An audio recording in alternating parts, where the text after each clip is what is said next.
ನೀರಿನ ಅಲೆಗಳ ನಡುವೆ ಕಾಲದ ಹೆಜ್ಜೆ ಗುರುತುಗಳನ್ನು ಹೊತ್ತು ನಿಂತಿರುವ ಒಂದು ಪವಿತ್ರವಾದ ಕ್ಷೇತ್ರ. ಬಹಳ ವರ್ಷಗಳ ಹಿಂದೆ ಜನರ ಭಕ್ತಿಯ ಕೇಂದ್ರವಾಗಿದ್ದ ಈ ದೇವಾಲಯ ಇಂದು ಕಾವೇರಿಯ ಹಿನ್ನೀರಿನ ಮಡಿಲಿನಲ್ಲಿ ತನ್ನ ಪುರಾತನ ವೈಭವವನ್ನ ನೆನಪಿಸುತ್ತಿದೆ. ಸ್ನೇಹಿತರೆ, ಅದೇ ಆನಂದೂರಿನ ಶ್ರೀ ನಾರಾಯಣ ಸ್ವಾಮಿ ದೇವಾಲಯ.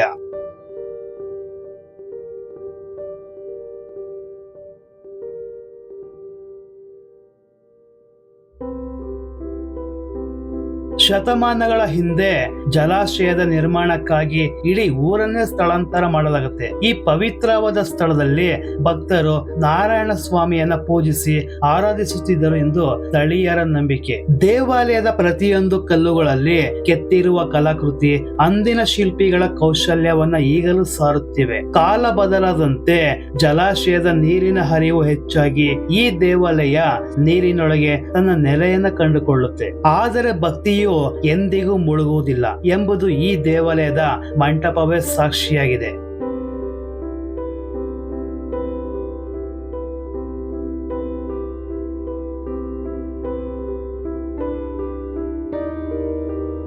ಕಾವೇರಿ ನೀರಿನ ಮಟ್ಟ ಕಡಿಮೆಯಾದಾಗ ಈ ದೇವಾಲಯದ ಮಂಟಪ ಮತ್ತೆ ಭಕ್ತರ ಕಣ್ಣಿಗೆ ಕಾಣಿಸಿಕೊಳ್ಳುತ್ತೆ. ಆ ಕ್ಷಣಗಳು ಅಂದಿನ ಇತಿಹಾಸ ಮತ್ತು ಜೀವಂತವಾದಂತೆ ಅನಿಸುತ್ತದೆ. ಈ ದೇವಾಲಯದ ಮಂಟಪವು ನಮಗೊಂದು ಸಂದೇಶವನ್ನ ನೀಡುತ್ತೆ. ಕಾಲ ಎಷ್ಟೇ ಬದಲಾದರೂ ನಂಬಿಕೆ, ಸಂಸ್ಕೃತಿ ಮತ್ತು ಪರಂಪರೆಯ ಗುರುತುಗಳು ಎಂದಿಗೂ ಅಳಿಯುವುದಿಲ್ಲ.